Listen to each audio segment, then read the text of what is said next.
ওনাকে এত অগোছালো লাগছে কেন? চোখের নিচটা এত ফুলে গেছে, মনে হচ্ছে কালচে দাগও পড়েছে। মাথার চুলগুলোতে অনেকগুলো চিরুনি চালানো হয়নি মনে হচ্ছে। কালে খোঁচা খোঁচা দাড়িগুলো এখন আর খোঁচা নেই, অনেকটাই বড় হয়ে গেছে। তিলকে অবাক করে দিয়ে হৃদ ওর বুকের উপর শুয়ে খুব গভীরভাবে জড়িয়ে ধরল, অস্পষ্ট স্বরে বলল। বউ, আর একটু শক্ত করে ধরো না।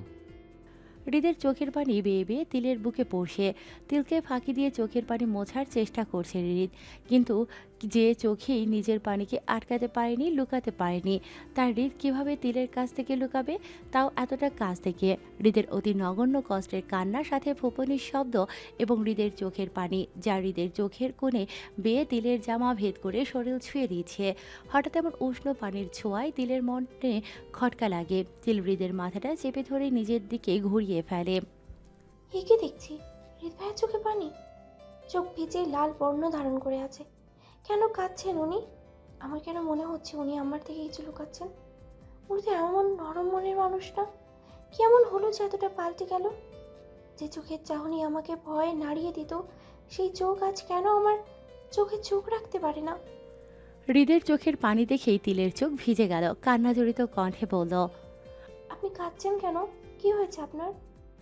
হৃদ তিলের হাত থেকে নিজের মুখমণ্ডলটা সরিয়ে নিল, সোজা হয়ে দাঁড়িয়ে চোখের পানি আড়াল করে বলল। কোথায় কাচ্ছে? তুই কি দিনে দিনে কানা হয়ে গেছিস? ছোট মাছ খাস না কতদিন ধরে, বলতো? আপনি কথা ঘুরাচ্ছেন কেন? আমি দেখলাম আপনার চোখে পানি, বলুন না কি হয়েছে। আর আজকাল আপনি কেমন জানি হয়ে যাচ্ছেন, আমাকে দেখতেই পারেন না এখন। আবার হুট করে এসে অনেকগুলো ভালোবেসে ফেলেন, যেন এক মুহূর্তেই সবটা ভালোবাসা দিয়ে দেবেন। হৃদ তিলের মাথায় একটা চাটি মেরে দিল, ঠোঁটে হাসির রেখা ফুটিয়ে বলল। কালকে তো এক্সাম শেষ, পাশ করবি নাকি ফেল ঠিক করে বল। আমি কিন্তু লাড্ডু পাওয়া মেয়ের বর হতে পারবো না। ইউকে থেকে পড়াশোনা কমপ্লিট করেছি তো এমনি এমনি না, কত কষ্ট করে পড়তে হয়েছে জানিস। এখন যদি আমাকে লাড্ডু পাওয়া মেয়েকে বিয়ে করতে হয়, তাহলে আমার মোটামুটি ইংলিশ বইগুলো তো আমাকে দেখে হাসবে। তিল হৃদের কথা নিজের কানে নিচ্ছেই না। সে খুব বুঝতে পারছে এগুলোর পেছনে অন্য কিছু আছে, কিন্তু সেটা কি? তিল হৃদকে হালকা করে জড়িয়ে ধরল। হৃদ বলল। ছাড় ছাড় আমাকে। তুই আমাকে ঘুষ দিয়ে বিয়ে করতে চাচ্ছিস? ছি ছি ছি ছি। তিল, তুই তো দেখছি ব্যাংকের সব টাকা লুটিয়ে নিয়ে নিজের পেটের পড়বি, এখনো ঘুষ দেওয়া শিখে গেছিস? কি হয়েছে বলুন না, আমার খুব কষ্ট হচ্ছে। আপনার চোখে পানি আমি কখনোই সহ্য করতে পারবো না। আমি কি কিছু করেছি? তাহলে আমাকে শাস্তি দিন, তাতেও আমি হ্যাপি। কিন্তু আপনার চোখে পানি দেখে আমার বুকটা জ্বলে পড়ে যাচ্ছে হৃদ ভাইয়া। হৃদের ঠোঁটের কৃত্রিম হাসিটা নিমিষেই উধাও হয়ে গেল। তিলকে নিজের বুক থেকে সরিয়ে নিল, নিজের হাতের তালু দিয়ে তিলের গাল দুটো চেপে ধরে বলল। ভালোবাসিস আমাকে? হুম। কতটা? তিল কিছু বলতে যাবে, তার আগেই হৃদ ওকে ছেড়ে দু কদম পিছিয়ে গিয়ে বলল। তোর এই ছাই ভালোবাসা আমার লাগবে না। কই, এতদিন তো বলিসনি ভালোবাসিস, তোর আজকে কেন বলবি? শুনবো না আমি তোর ভালোবাসার কথা। আপনি তো জানতে চাননি। জানতে চাইবো না বলে তুই বলবি না? এখন তোর কাছে আমাকে ভালোবাসা জানার জন্য হাত পাততে হবে? ভিক্ষা চেয়ে বলতে হবে, তিল সাহেবা, তিল সাহেবা, দুটো ভালোবাসার কথা বলে আমাকে ধন্য করুন। আপনি এভাবে বলছেন কেন? আমি তো কাল পরীক্ষা শেষ হবে কখন? 4টায়। কেন? কাল একটু তাড়াতাড়ি আসিস। হৃদ চলে যেতে নিলে তিল পেছন থেকে প্রশ্ন করে। কেন, কাল কি আছে? আমার মাথা আছে, এসে খেয়ে ফেলিস, বিরক্ত করিস না। হৃদের কথায় তিল মন খারাপ করে মুখটা নামিয়ে নিতেই হৃদ ডেকে ওঠে। বউ, একটু এদিকে আসুন তো, আপনার বর আপনাকে একটা চুমু খাবে। তিল মাথা উঁচু করে দেখে হৃদ ওর দিকে তাকিয়ে মুসকি মুসকি হাসে, যে হাসির ছোঁয়া তিলের ঠোঁটেও লাগতো, তবে সাথে কিছুটা লজ্জা মিশ্রিত। তিল বলল। এমন করে কেউ চুমু খেতে চায়? ইস, কি লজ্জা। আমি কি চুমু না খেয়ে চলে যাব? তিল ছুটে গিয়ে হৃদের সামনে দাঁড়ায়। হৃদ বলল। তোর তো দেখছি লজ্জা শরম নাই রে তিল, চুমুনার জন্য দৌড়ে চলে এলি, এমন থতি তুই। তোর লাগবে না আপনার। তিল অভিমান করে চলে যেতে নিলেই হৃদ ওর হাতটা চেপে ধরে নিজের দিকে ঘুরিয়ে দাঁড় করালো। এত অভিমান শিখেছিস কেন আমাকে পাগল করে পাগলা গাড়াতে পাঠানোর জন্য? তুই জানিস, তুই যখন অভিমান করিস তখন তোর গাল দুটো ফুলে লাল টমেটো হয়ে যায়। আমার তো আবার টমেটো অনেক পছন্দ। আমি যদি খেয়ে ফেলি তখন গাল ছাড়া তোকে কত বিচ্ছিরে লাগবে, ভাবতে পারছিস? লাগো, তাও আপনি শান্তি পান। আপনার শান্তি দেখেই আমি আমার মনটা জোড়াবো। হৃদ তিলের ঠোঁটে আঙুল দিয়ে চেপে ধরে বলল। আজকাল আগুন ধরানোর কথা বলো শিখে গেছিস দেখছি, কোথা থেকে শিখেছিস এগুলো? তিল লজ্জায় মাথা নুইয়ে নিলে হৃদ ওর কপালে চুমু খেতে গেল, কিন্তু আবার কিছু একটা ভেবে কপাল ছেড়ে গালে চুমু খেয়ে বলল। দোয়া করি ভালোবাসা জানো তোকে মাতিয়ে রাখে। হৃদ চট করে তিলকে ছেড়ে হাঁটা ধরে। নিঃশ্বাসটা আবার গলার মাঝখানটা এসে আটকে আছে। পুরোটা কেন আটকায় না? তাহলে তো একটু শান্তি পেতাম। জীবনের পূর্ণতা কি অপূর্ণতা খেয়ে ফেলেছে। তিল হৃদের চলে যাওয়ার দিকে তাকিয়ে রইল। একাধারে অভিমান করা কষ্ট সে ভিড় করেছে তার মনে, কিন্তু কেন? ভাইয়াটা কি বলে গেলেন যা শুনে আমার মন খারাপ হয়ে গেল? তিল মন খারাপের জ্বালায় সারা রাত ছটফটিয়ে কাটিয়ে দিল। হৃদ ভাইয়া কেন তাড়াতাড়ি চলে যেতে বললো? কি হবে তাড়াতাড়ি গিয়ে? আগে তো কখনো এমন বলেননি, তাহলে কাল রাতে কেন বললো? টেনশনে তিলের খাতায় কাটাকাটির সংখ্যা বেড়ে যাচ্ছে। এদিকে লেখাও যেন পড়ছে না। 3 ঘন্টার পরীক্ষায় 2 ঘন্টায় শেষ করে বাড়ির দিকে রওনা দিল। কিছু ভালো লাগছে না তার, মনটা কেমন খসখস করছে। ভালো মন্দ কিসব চিন্তা আসছে মাথায়। তার মধ্যেই রাস্তায় মানুষের গুনগুন থেকে বোঝা যাচ্ছে অ্যাক্সিডেন্ট করেছে কেউ। পুরো শরীর নাকি রক্তে মাখামাখি। হঠাৎই চোখের সামনে তিলের সেই স্বপ্নে ভেসে উঠল যেখানে হৃদের শরীরেও রক্ত মেখেছিল। বাসায় এসেই তিল সোজা হৃদের রুমেই ঢুকে গেল। পুরো রুম ফাঁকা। কোথায় গেলেন উনি? আমাকে তাড়াতাড়ি আসতে বলে নিজেই নাই। আমি বিরক্ত নিয়ে হৃদের রুমের ওয়াশরুমটাই ঢুকে ফ্রেশ হয়ে আসলাম। আমার মনে হলো ওনার ওয়াশরুমটাও কেমন যেন মন খারাপ করে আছে। পানিটাও কি গরম, ঠিক ওনার শরীরেরই মতো। ওনার শরীরের তাপমাত্রা কি সবসময় 100-র উপরেই থাকে? তিল হৃদের বিছানায় বসলো। এখনো উনি এলো না, গেলটা কোথায়? তিল বেরিয়ে যেতে গিয়েও থমকে দাঁড়ালো। পা ঘুরিয়ে পায়ে পায়ে ড্রেসিং টেবিলের সামনে গিয়ে দাঁড়াতেই তিলের চোখ আটকে গেল আয়নাতে। কালো কালি দিয়ে কিছু একটা লেখা। ভালো থাকিস রে বউ। তুই আমার কাছে কখনো কিচ্ছু চাসনি, অথচ আজ যখন তোর এই বদমাচাচি রাগী স্বার্থর ভাইয়াটাকে বর হিসেবে চাইলি, তখন তাও আমি তোকে দিতে পারিনি। মাফ করে দিস। ভেবেছিলাম তোকে বউ সাজে দেখে তারপর চলে আসবো, কিন্তু নিজেকে দিয়ে আর অভিনয় করাতে পারছিলাম না রে। খুব কষ্ট হচ্ছিল। তোকে বউ সাজে দেখবো বলে 17টা বছর ওয়েট করেছিলাম, অথচ দেখ তোকে আমি সামান্য শাড়িতে চরণেই দেখতে পারলাম না। ভাগ্য আমার সাথে এভাবে বেইমানি করবে জানতাম না। মনকে সান্ত্বনা দিচ্ছি এটা ভেবেই যে আল্লাহ যা করেন মঙ্গলের জন্যই করেন। হয়তো আমি তোর জন্য বেস্ট ছিলাম না। একটুও কাঁদবি না, মন খারাপ করবি না, তাহলে আমি দূরে গিয়েও শান্তি পাবো না রে। তোর না বলে ভালোবাসার দোহাই দিয়ে গেলাম, আমি ছাড়া তোর জীবনটাকে নতুন করে রাঙিয়ে নিস। এতে তোর পালিয়ে যাওয়ার হৃদ ভাইয়া।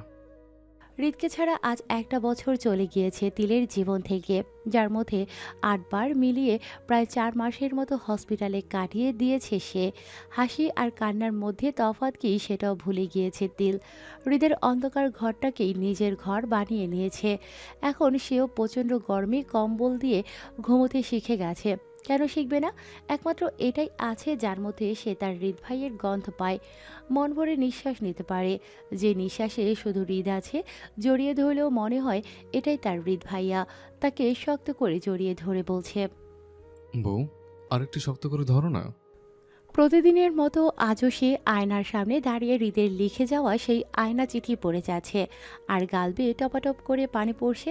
কাঁদতে কাঁদতে একসময় তিল ঘুমিয়ে পড়ে। যে ঝড়ের গতিতে হুট করে এসে সবার মনকে খুশিতে ভরিয়ে দিয়েছিল হৃদ, সেই ঠিক এভাবেই হুট করে পালিয়ে গিয়ে পুরো বাড়ির মানুষকে মন খারাপের সাগরে ডুবিয়ে দিয়ে গেছে। সবার জন্য এখন একটাই মৌলিক কাজ। এর মধ্যে রিমা অনেকবার এসেছে, কিন্তু তাতে লাভের কিছু হয়নি। সেও নিজেও মন খারাপ রোগে ভুগতে ভুগতে আবার চলে গিয়েছে। বাড়িটায় জনমানবহীনতায় ভুগছে। ছেলেকে খুঁজতে খুঁজতে আমির আলী আর রহমত আলী হাঁপিয়ে উঠেছেন। তবুও যদি জানতে পারতেন কোথায় আছে, কেমন আছে। সেটাও হয়নি। আজ হৃদের জন্মদিন। এই দিনেও মানুষটার রুমটা এমন বাসি থাকবে? তিল নিজের হাতে হৃদের রুমটা গোছাচ্ছে। আজকে ফুল দিয়ে সে তার হৃদ ভাইয়ের রুমটা সাজাবে। ওনার কোন ফুল পছন্দ আমি এটাও জানি না, এই জন্যই উনি চলে গেছেন। আপনি ঠিকই বলেছেন হৃদ ভাইয়া, আল্লাহ যা করেন মঙ্গলের জন্যই করেন। তবে আপনি একটা কথা ভুল বলেছেন, আপনি আমার জন্য বেস্ট ছিলেন, আমি আপনার জন্য বেস্ট ছিলাম না। তিল চোখের পানি মুছতে মুছতে হৃদের ওয়ার্ড্রোবটা খুলে জামাকাপড় গোছাতে লাগলো। হঠাৎই কিছু কাগজ চোখে পড়ে। হাত দিয়ে সেগুলো বের করে চোখের সামনে ধরতেই বুঝতে পারল মেডিকেলের কাগজ। পেশেন্টের জায়গায় হৃদের নাম লেখা। তিল কাগজটা মনোযোগ দিয়ে পড়তে শুরু করেছে। পুরোটাই ইংলিশে লেখা। এই মুহূর্তে এত বড় বড় ওয়ার্ডের মিনিং সে কোথায় পাবে? ইংলিশে দুর্বল হওয়া যে কতটা কষ্টের সেটা তিল আজকে বুঝতে পারল। পটপট করে ইংলিশ তো পড়ে ফেলেছে, কিন্তু কি পড়ছে সে তো কিছুই বুঝতে পারছে না। এখন সে কিভাবে বুঝবে এটাতে কি লেখা আছে? নাম যেহেতু হৃদ ভাইয়ার নিশ্চয়ই কোনো ইম্পর্টেন্ট কিছুই হবে। আর এত যত্ন করে লুকিয়ে রেখেছে মানে ভয়ঙ্কর ইম্পর্টেন্ট কিছু হবে। কাকে দেখাবো? বড়াপুকে কি দেখাবো? উনি কি কিছু বুঝতে পারবেন? তিল সব কিছু ফেলে মেডিকেলের কাগজগুলো নিয়ে বড় আব্বুর উদ্দেশ্যে বের হয়ে গেল। কি আছে এতে তাকে জানতে হবে। কোনো বড় অসুখ নয় তো? আজ অনেক দিন বাদে তিলের হার্টবিটগুলো কাঁপছে। কেন কাঁপছে? অজানা কোনো তথ্য পাবে বলে কি, নাকি কিছু পাওয়ার প্রবল ইচ্ছাটা মিথ্যে হয়ে যাওয়ার ভয়ে? হৃদয়ের জন্মদিন উপলক্ষে খুব কাছের কিছু রিলেটিভদেরও দাওয়াত দেওয়া হয়েছে।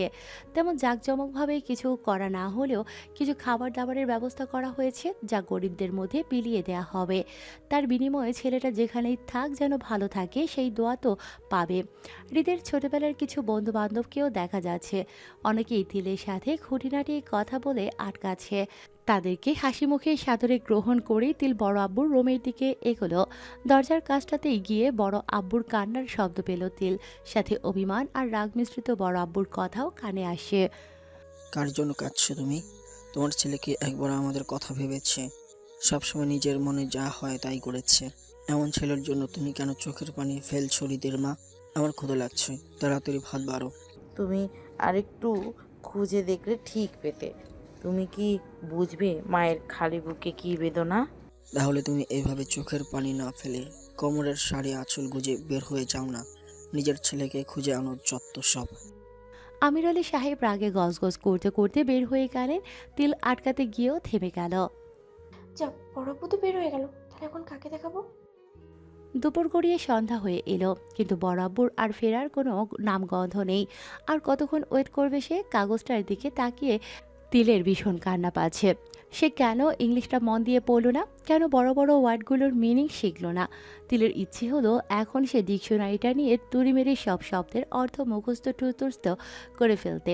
তিল আর ওয়েট করতে পারল না। কি আছে এতে জানার জন্য মনটা ছটফট করছে। ভালো হোক আর মন্দ, জানলেই তো ছটফটানি বন্ধ হবে। তারপর কি করা যাবে ভাবা যাবে। আপাতত এই ছটফটানি থেকে নিজেকে শান্ত করতে হবে। তিল ওড়নাটা গলায় পেঁচিয়ে কাগজপত্র নিয়ে বেরিয়ে পড়ল। রিক্সা থেকে নেমে ভাড়া মিটিয়ে একটা প্রাইভেট হসপিটালের দিকে এগোতে লাগলো। সেবার তো এখানেই ওনার সাথে আমি অ্যাডমিট হয়েছিলাম।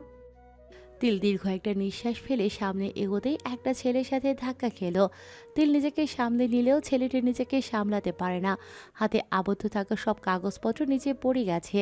ছেলেটি সেদিকে ভ্রুক্ষেপ না করে বলে উঠল, তিল। তিল নিজের নাম শুনে সামনে তাকিয়ে দেখে সিজাত। বেশ অবাকই হয়, এভাবে ওনার সাথে দেখা হবে কখনো ভাবেনি।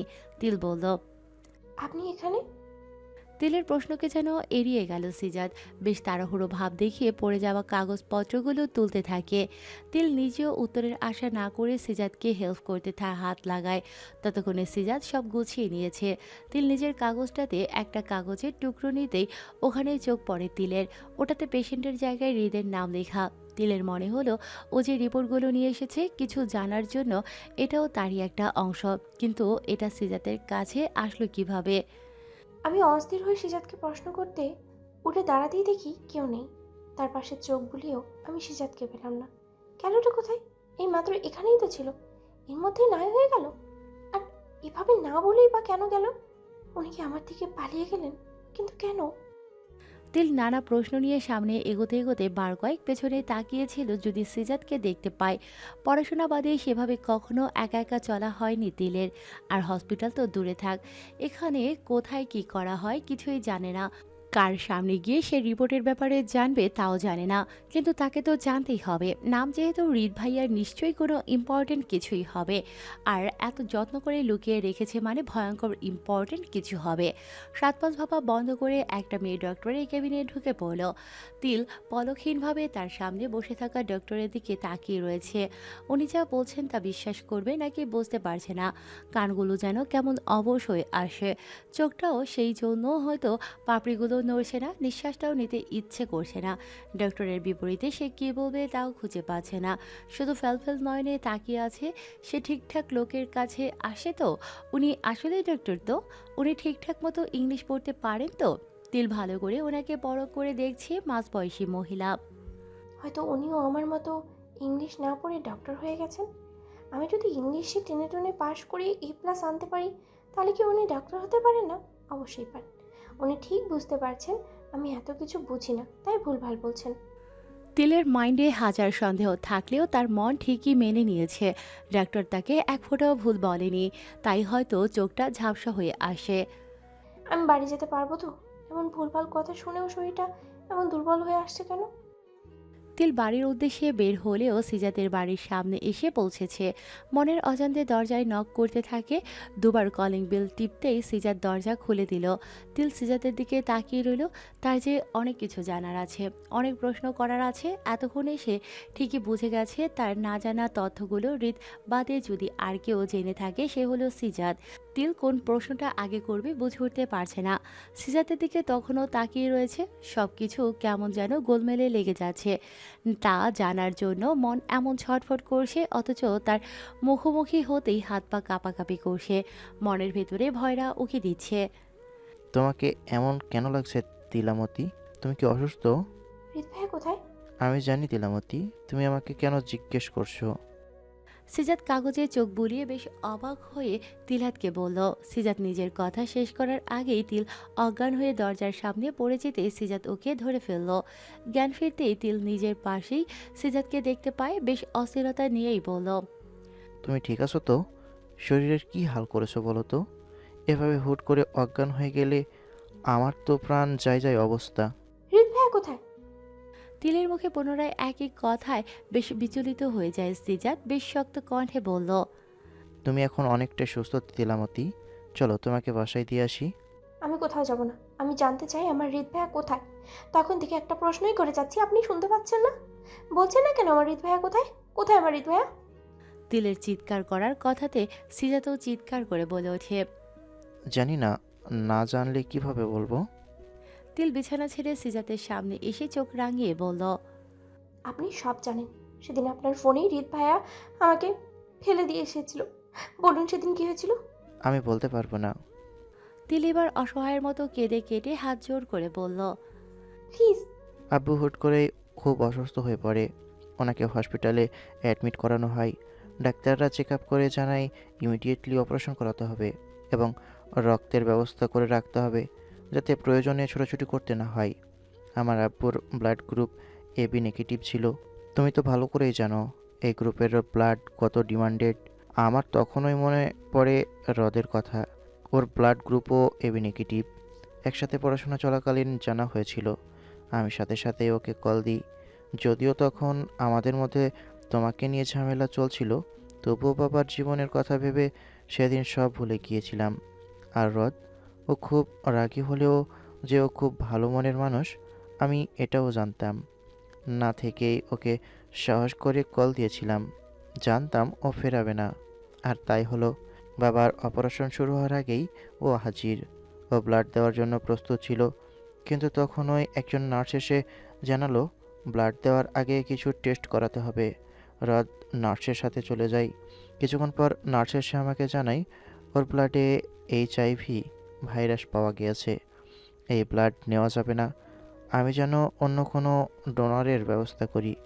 রদ তখন আমার পাশেই দাঁড়িয়েছিল। নার্সের কথায় আমি যতটা অবাক হই তার থেকে হাজার গুণ বেশি অবাক হয় রদ। রাগে ক্ষোভে ওই নার্সের কলার চেপে ধরে। আমি ওকে ছাড়িয়ে নিয়ে বললাম, এরকম ভুলভাল রিপোর্ট হতেই পারে রদ, তুই আবার ফোন কর। রদ নার্সকে ছেড়ে দিয়ে হসপিটাল থেকে বের হয়ে যায়। তারপর কি হয়েছে আমি জানি না। আমি অনেকবার ওকে কল দিয়েছি, কিন্তু ওর ফোন অফ পেয়েছি। ওর বাসায় গিয়েছিলাম, কিন্তু কোনোভাবেই আমার সাথে কন্ট্যাক্ট করেনি। তার বেশ কিছুদিন পর হুট করে আননোন নাম্বার থেকে কল আসে। ওটাও হ্রদের নাম্বার, তবে এটাও ইউকে থাকতে ইউজ করতো। আমি বেশ অবাক হয়ে ওর কল রিসিভ করি। খুব চিৎকার করে কান্না করছিল। ওর সাথে আমার 7 বছরের পথ চলা। এর মাঝে ওকে কোনোভাবে কাঁদতে দেখিনি। কী হয়েছে জানতে চাওয়ায় কিছু বলেনি আমাকে, শুধু বলেছে কিছু ইম্পর্ট্যান্ট রিপোর্টস হারিয়ে গেছে, সেগুলো হসপিটাল থেকে কালেক্ট করে ওকে পাঠাতে। কিন্তু যতই হোক, আমার খুব কাছের ফ্রেন্ড ছিল ও, তাই ওর রিপোর্ট কালেক্ট করে খোঁজখবর নিতেই জানতে পারি সেদিনের ওই নার্সের বলা কথা ভুল ছিল না। আর তাই সে ব্যাপার নিয়ে ওকে জোর করতেই সব খুলে বলে। এই মুহূর্তে